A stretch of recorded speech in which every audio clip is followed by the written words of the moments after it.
man ang nabubuhay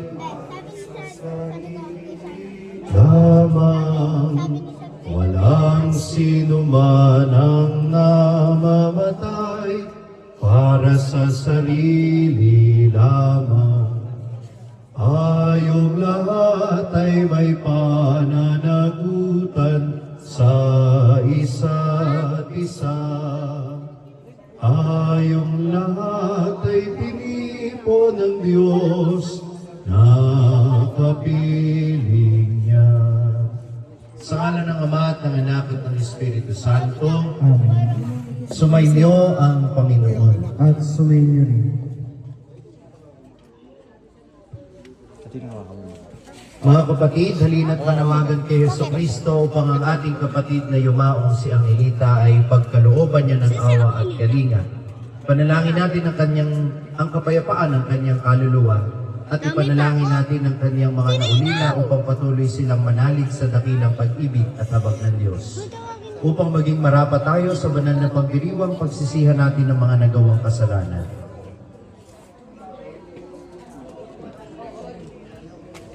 Panginoong Jesucristo, sa paghahain mo ng buhay para sa lahat, ipinamalas mo ang pagmamalasakit at paglinga. Panginoon, kaawaan mo kami. Panginoon, kaawaan mo kami. Panginoong Jesucristo, sa iyong pagkahimlay sa kamatayan, nakiisa ka sa aming abang kalagayan.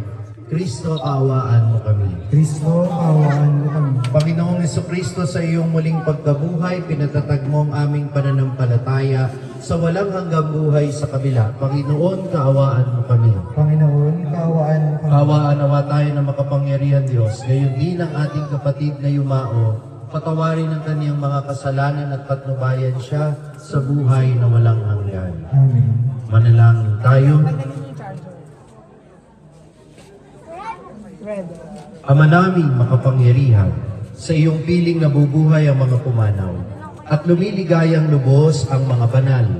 Paunlakan mo ang aming kahilingan upang ang iyong lingkod na si Angelita'y na hindi na masisikatan ng araw at buwan ay masilayang lagi ng kasiyasiyang liwanag mo kailanman.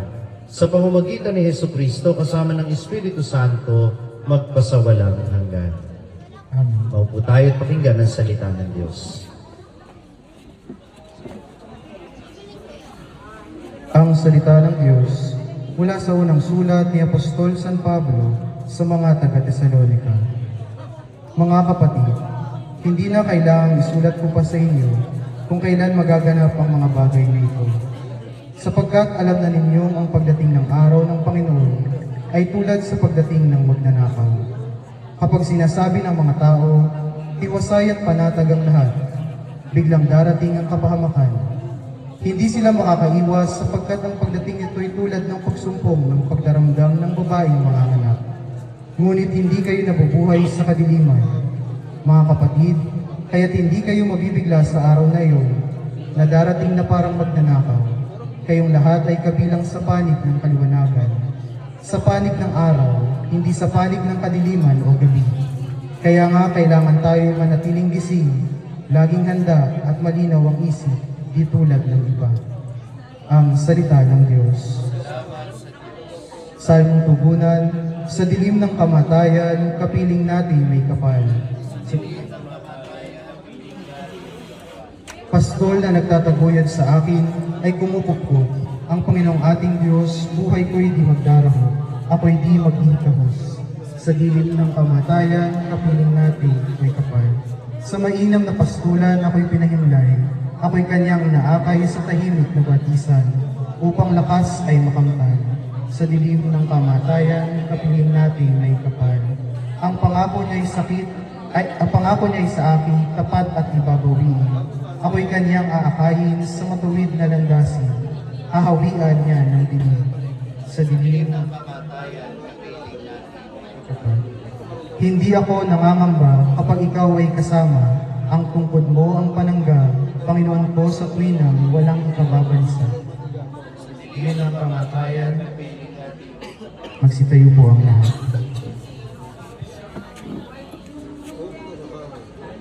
Wika mo'y aming diringgin, wika mo'y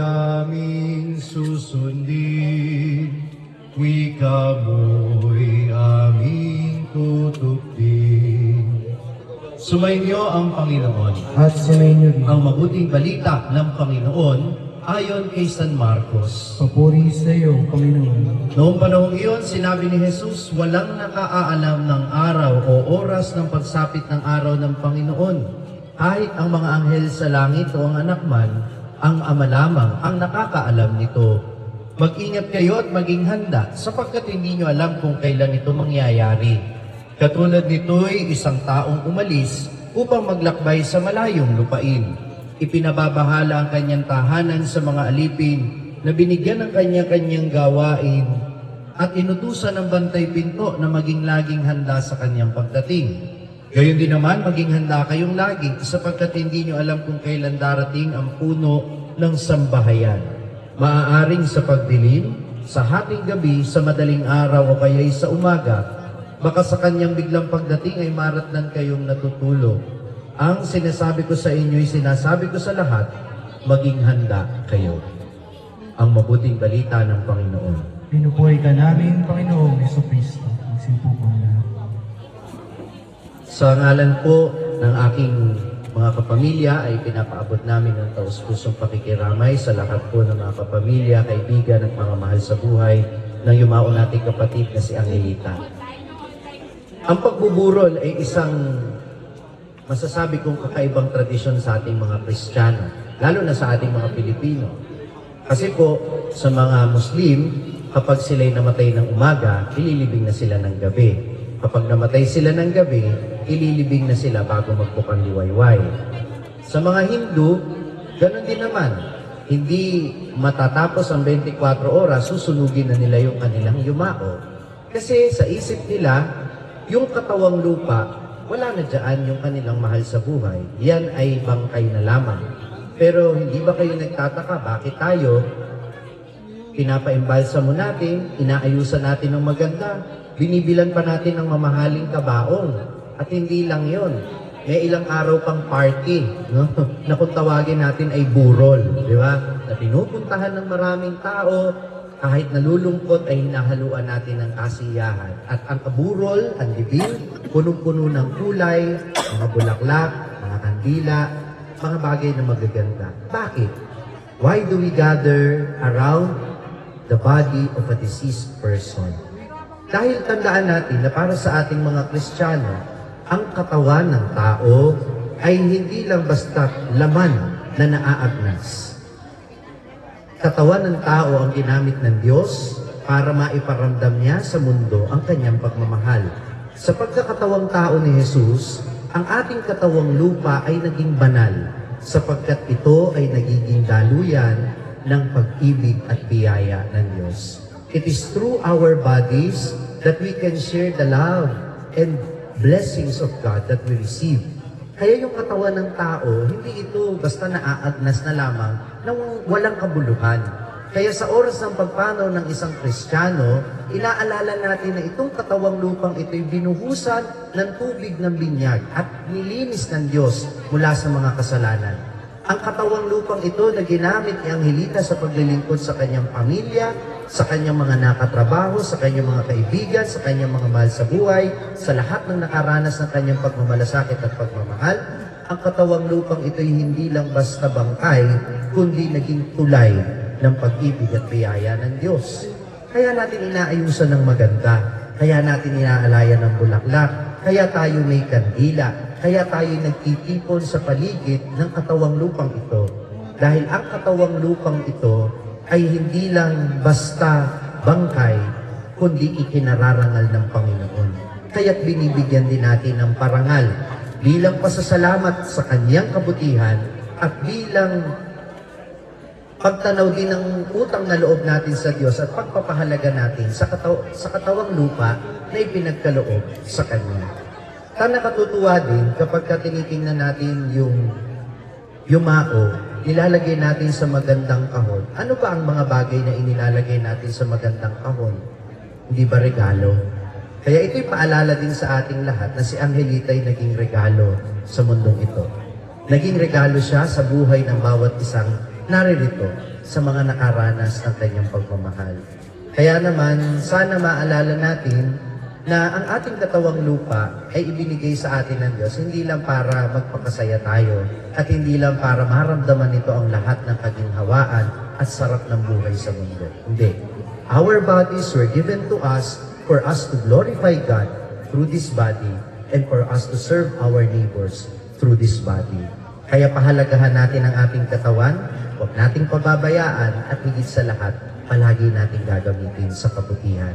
Kaya magandang itanong sa ating mga sarili, saan nga ba tayo dinadala ng ating mga paa? Ano ba ang palaging hinahawakan ng ating mga kamay? Ano ba ang palaging tinitingnan ng ating mga mata? Ano ba ang palaging pinapakinggan ng ating mga tainga? Lahat ng bahagi ng ating katawan ay pinahalagahan ng Diyos. Naway pahalagahan din natin ito, gamitin natin sa kabutihan upang tayo din ay maging regalo sa ating kapwa-tao. Sabi ng Ebanghelyo, hindi natin alam kung kailan tayo kukunin. Hindi natin alam kung kailan magwawakas ang buhay natin sa mundong ito. Kagaya ng regalo, surpresa din ang kamatayan. Hindi natin alam kung kailan darating para ang bawat araw ay ating sulitin sa paggawa ng kabutihan sa ating kapwa. Amen.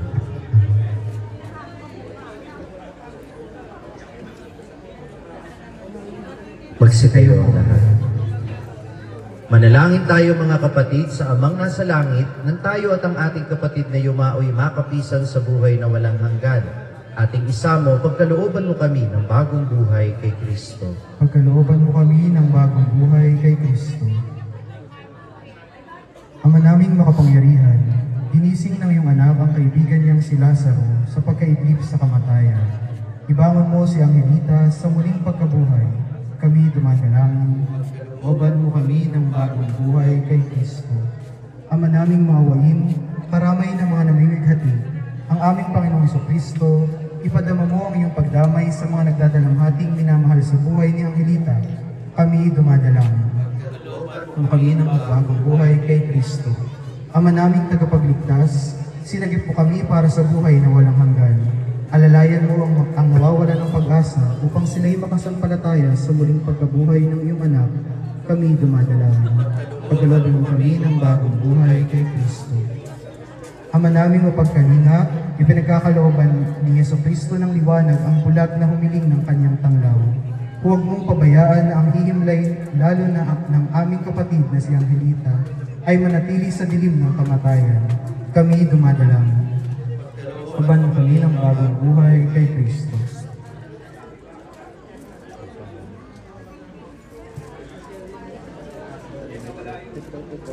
Ama naming makapangyarihan, ang aming pagdalangin naway magpalakas sa aming pag-asa sa buhay na nakamit ng iyong anak, at sa wakas ng aming buhay ay makasalo sa iyong kaharian. Sa pamamagitan ni Jesucristo kasama ng Espiritu Santo, magpasawalang hanggan. Amen. Maupo tayo sumandali.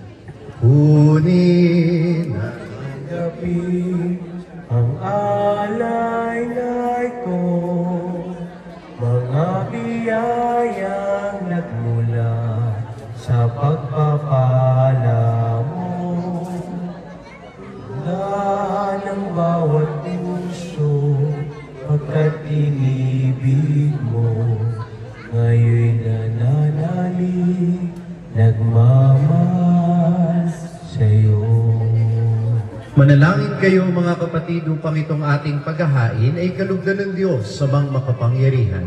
Tanggapin naman ng Panginoon ito pag-alis ng mga kamay sa kapurihan niya at karangalan sa ating kapakinabangan at sa buong sambayanan niyang banal.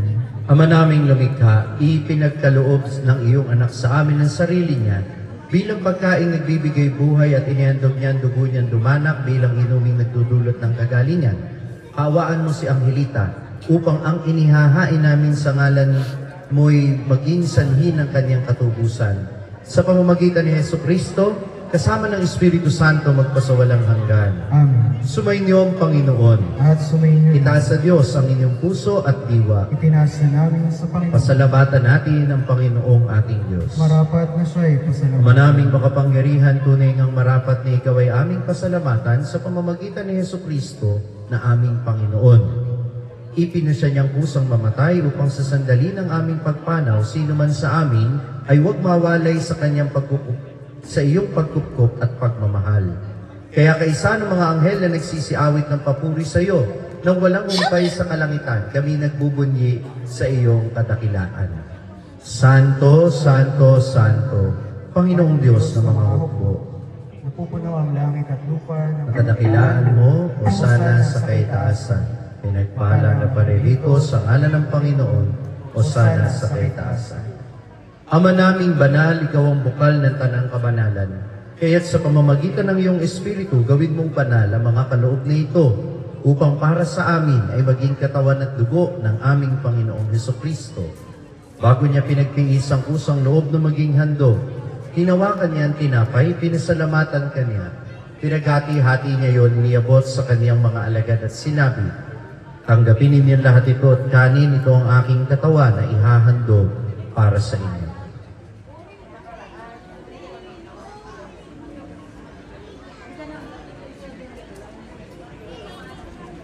Gayon din naman, nung matapos ang hapunan, hinawakan niya ang kalis. Muli kanyang pinasalamatan, iniabot niya ang kalis sa kanyang mga alagad at sinabi, tanggapin ninyo lahat ito at inumin. Ito ang kalis ng aking dugo, ng bago at walang hanggang tipan. Ang aking dugo na ibubuhos para sa inyo at para sa lahat. Sa kapagpapatawad ng mga kasalanan, gawin ninyo ito sa pag-alala sa akin.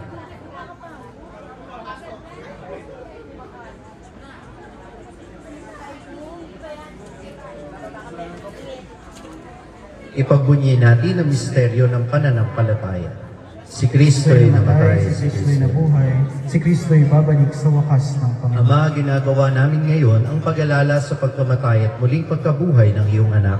Kaya't iniaalay namin sa iyo ang tinapay na nagbibigay buhay at ang kalis na nagkakaloob ng kaligtasan. Kami nagpapasalamat dahil kami iyong minarapat na tumayo sa harap mo para maglingkod sa iyo. Isinasamo namin kaming magsasalo-salo sa katawan at dugo ni Kristo ay mabuklod sa pagkakaisa sa pamamagitan ng Espiritu Santo. Amalingapin mo ang iyong simbahang laganap sa buong daigdig. Puspusin mo kami sa pag-ibig, kaisa ni Leon na aming Papa at ni Dennis na aming Obispo at ng Tanang Kaparian. Alalahanin mo si Angelita na tinawag mo mula sa daigdig na ito. Nung siya'y binyagan, siya'y nakaisa ni Kristo sa pagkamatay. Ngayong siya'y pumanaw naway, makaisa siya ni Kristo sa pagkabuhay. Alalahanin mo rin ang mga kapatid naming nahimlay, na may pag-asang sila'y muling mabubuhay gayon din ang lahat ng mga pumanaw. Pawaan mo sila at patuloyin sa iyong kaliwanagan. Pawaan mo at pagindapatin kaming lahat na makasalo sa iyong buhay na walang wakas. Kaisa ng mahal na Birheng Maria na Ina ng Diyos, ang kanyang kabiyak ng puso si San Jose, kaisa ng mga apostol, at lahat ng mga banal na namuhay dito sa daigdig ng kalugod-lugod sa iyo. May pagdiwang nawa namin ng pagpupuri sa ikararangal mo sa pamamagitan ng iyong anak na aming Panginoong Hesukristo. Sa pamamagitan ni Kristo, kasama niya at sa Kanya, ang lahat ng parangal at papuri ay sa iyo, Diyos amang makapangyarihan, kasama ng Espiritu Santo magpasawalang hanggan. Amen. Sa tagubili ng mga nakagagaling na utos sa turo ni Jesus na Panginoon natin at Diyos, ipahayag natin ang lakas loob.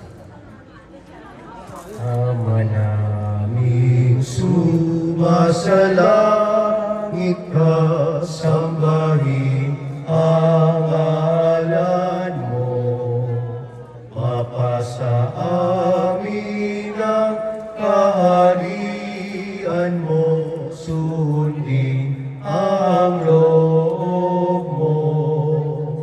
Dito sa lupa para ng sa langit, bigyan mo kami ngayon ng aming kakanin sa araw-araw, at patawarin mo ang aming mga sala para ng pagpapatawad namin sa nagkakasala sa amin, at huwag mo kaming ipahintulot sa tukso, at iadya mo kami sa lahat ng masama.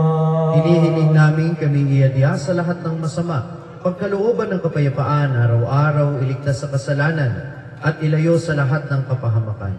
Samantalang aming pinananabikan ng dakilang araw ng pagpapahayag ng tagapagligtas namin si Hesu Kristo. Sapagkat iyo ang kaharian, kapangyarihan at ang papurihan magpakailanman.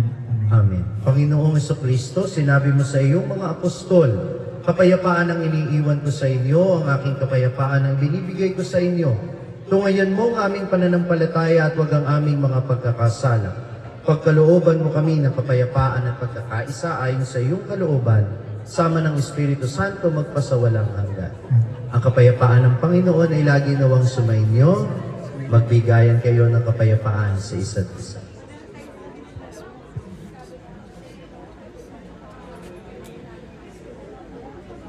Pero ng Diyos, nag-aalis sa mga kasalanan. Sa libutan, maawa ka sa amin. Kordero ng Diyos na nag-aalis sa mga kasalanan sa libutan, maawa ka sa amin. Kordero ng Diyos na nag-aalis sa mga kasalanan sa libutan, pagkaloob mo sa amin ng kapayapaan. Ito ang kordero ng Diyos ang nag-aalis sa mga kasalanan ng sanlibutan, mapalad ang mga inaanyayahan sa kanyang piging.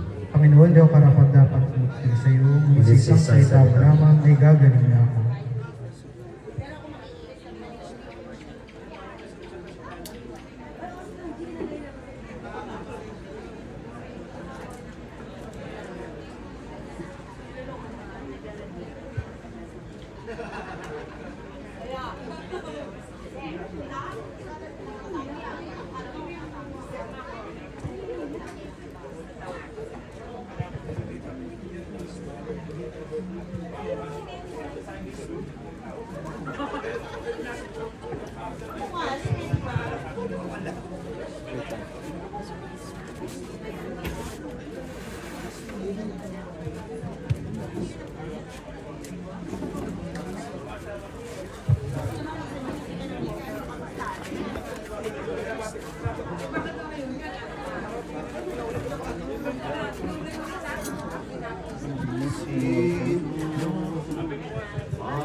Paghiwalay sa atin sa pag-ibig ni Cristo. Sino makapaghiwalay sa atin sa pag-ibig ng Diyos? Maghihirap pa, mabigati ang pag-uusig o gutom o tamad. At kahit na ang kamatayan, walang makapaghihiwalay sa atin sa pag-ibig ng Diyos.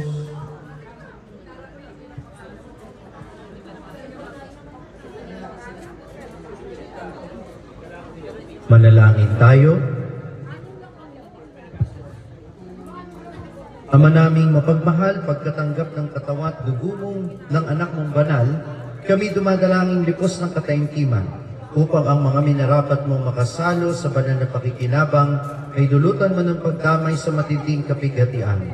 Sa pamamagitan ni Hesu Kristo kasama ng Espiritu Santo, magpasawalang hanggan. Amen. Magalay tayo ng panalangin para kay Angelita. Kapayapaan kailanman ay gawad ng may kapal sa yumao nating mahal. Siya nawa ay silayan ng ilaw na walang hanggan. Ama namin, sumasalangit ka, sambahin ang ngalan mo. Mapasa amin ang kaharian mo, sundin ang loob mo, dito sa lupa para ng sa langit. Bigyan mo kami ng mga kakain sa araw-araw at patawarin mo kami sa iyong mga sala para ng pagpatawad namin sa nagkakasala sa amin. Huwag mo kami paintulot sa tukso, diyan mo kami sa lahat ng masama. Panginoong Maria, napupuno ka ng grasya. Panginoon Diyos ay sumasa iyo, bukod kang pinagpala sa babaeng lahat. Pinagpala naman ang iyong anak na si Jesus. Santa Maria, Ina ng Diyos, panalangin mo kami makasalanan, ngayon at kung kami mamamatay. Amen. Papuri sa Ama, sa Anak at sa Espiritu Santo. Kapara ng sa una, ngayon kapakailanman, magpasawalang hanggan, siya nawa. Kapayapaan kailanman ay gawad ng may kapal sa yumao nating mahal. Siya nawa ay silayan ng ilaw na walang hanggan. Amen. Amen. Sumainyo ang Panginoon At sumainyo rin. pagpalain kayong lahat ng makapangyarihan Diyos Ama at Anak at Espiritu Santo. Amen. Tapos na ang ating pagdiriwang, umayo kayo sa kapayapaan ni Kristo, siyang ating buhay at muling pagkabuhay. Salamat sa Diyos. Magandang gabi po ng aking putos pusong Panginoon. Salamat po.